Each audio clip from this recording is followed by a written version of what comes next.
Fokus berita dari Sabah petang ini, pelancaran projek hub tenaga minyak dan gas bernilai hampir 9 bilion ringgit perkukuh peranan Sabah sebagai pemain utama sektor tenaga Asia Tenggara. Perinciannya bersama Anisia Daulus. Silakan, Ann.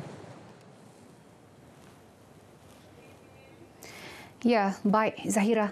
Sabah bakal menjadi pemain utama sektor tenaga di rantau Asia Tenggara. Ya, hasil pelaksanaan projek hub tenaga, minyak dan gas bernilai 8.88 bilion ringgit di Taman Perindustrian Minyak dan Gas Sipitang, Sogip.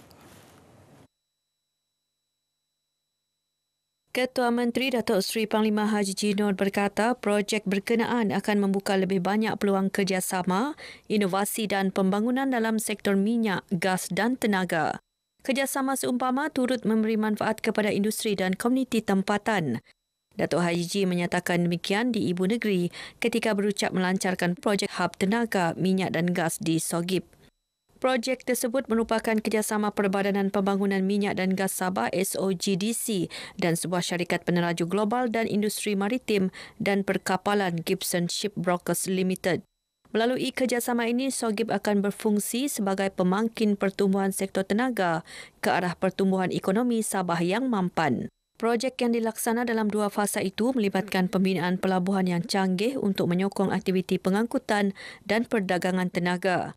Datuk Haji yakin projek ini akan mewujudkan banyak peluang pekerjaan, latihan kemahiran dan pemerkasaan komuniti. Beliau mahu keutamaan diberikan kepada pekerja tempatan. Beralih kepada perkembangan banjir di 3 daerah, Pusat Pemindahan Sementara PPS SMK Membakut ditutup 4.30 petang tadi. PPS berkenaan sebelum ini menempatkan 101 penduduk daripada 34 keluarga. Penutupan PPS SMK Membakut itu diumumkan Pengerusi Jawatan Kuasa Pengurusan Bencana Daerah, Ibrahim Terki yang juga pegawai daerah Membakut.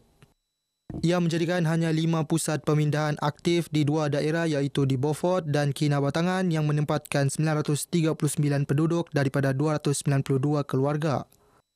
3 pusat pemindahan di Beaufort iaitu Pusat Pemindahan Kekal Selagon, PPS Dewan Bisaya dan PPS Dewan Dun Banir menempatkan 707 penduduk daripada 234 keluarga.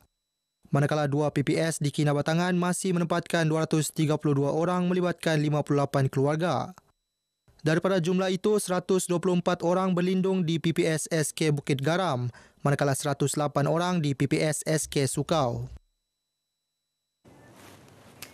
Penduduk yang tinggal di kawasan berisiko banjir perlu bersedia dipindahkan ke Pusat Pemindahan Sementara PPS pada bila-bila. Keengganan mematuhi arahan pihak berkuasa boleh mengundang bahaya kerana proses pemindahan sukar dijalankan bila keadaan banjir semakin buruk. Bila sekiranya tidak berpindah, datang sudah air yang mungkin sangat mendesak minta dipindah, tapi pasukan keselamatan kita juga mempunyai kekangan untuk mengambil mereka. Ini kita rasa bimbang sebab bila sekiranya berlaku sesuatu di pihak penyelamat juga akan disalahkan.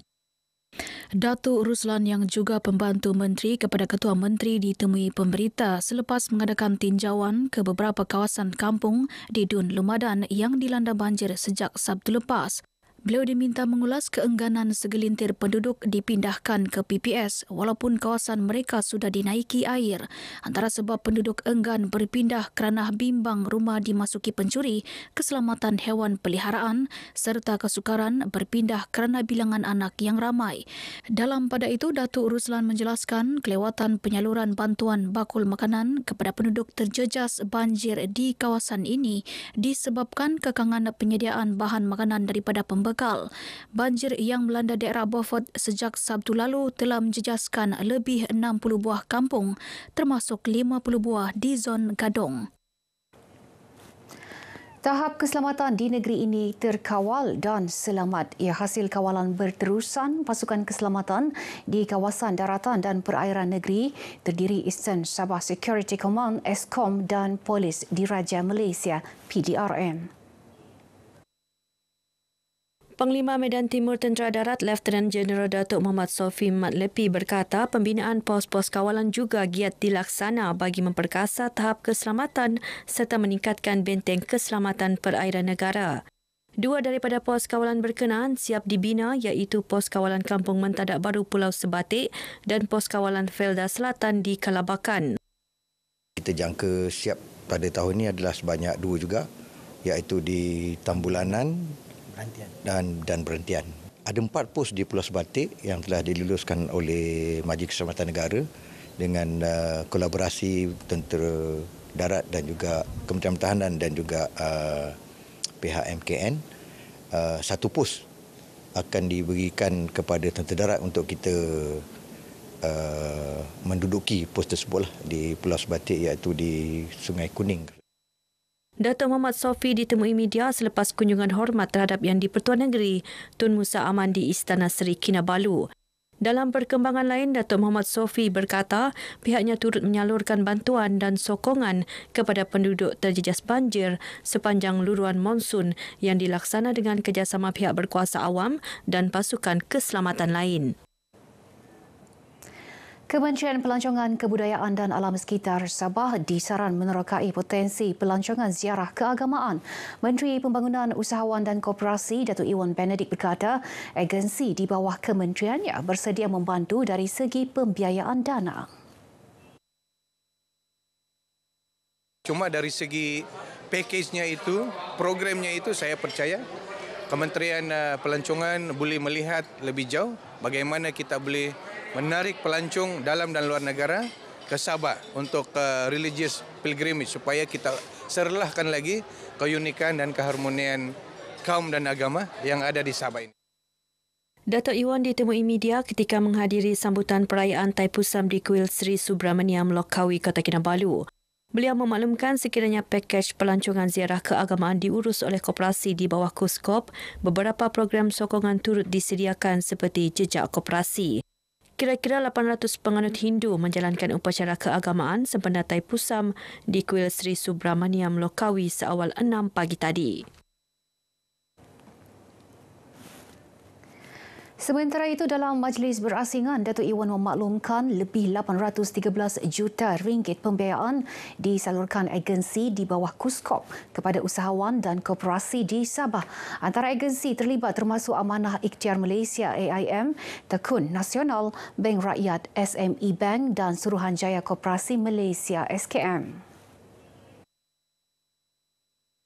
Setakat tahun lalu, 53,395 usahawan dan koperasi di negeri ini mendapat manfaat daripada pembiayaan tersebut.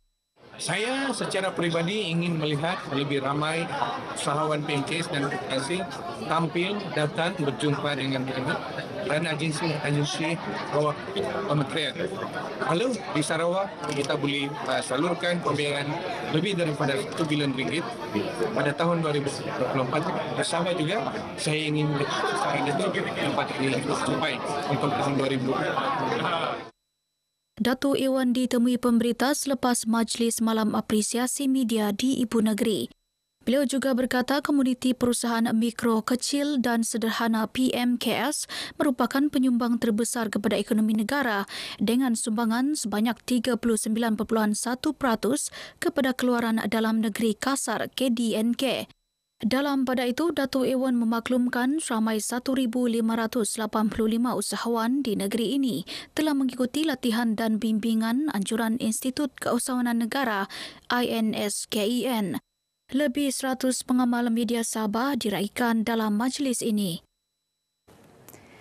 Masyarakat disaran menjadikan aktiviti sukan sebagai budaya dan amalan harian ke arah gaya hidup yang lebih sihat. Selain wadah kecergasan fizikal, bersukan juga memberi impak positif terhadap kesihatan diri.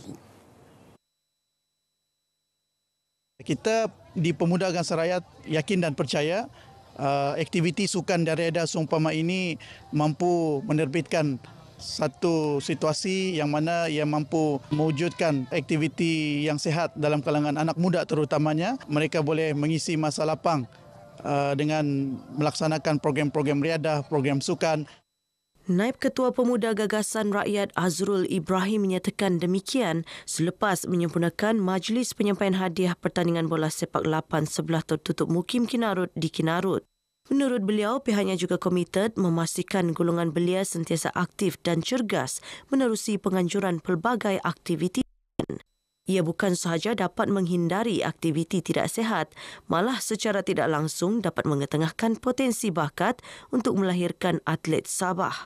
Kejohanan sukan tertutup ini menyaksikan pasukan Casanova FC dinobatkan juara, menewaskan pasukan Soka Legend FC di pentas final.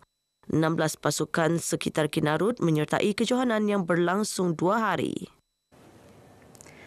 Baik, sekian perkongsian dari negeri di bawah Bayu. Kembali bersama Zahira untuk lebih banyak perkembangan semasa dalam negara. Dari sungai hingga segara, Palestin pasti merdeka. Zahira. Baik, terima kasih, Anne.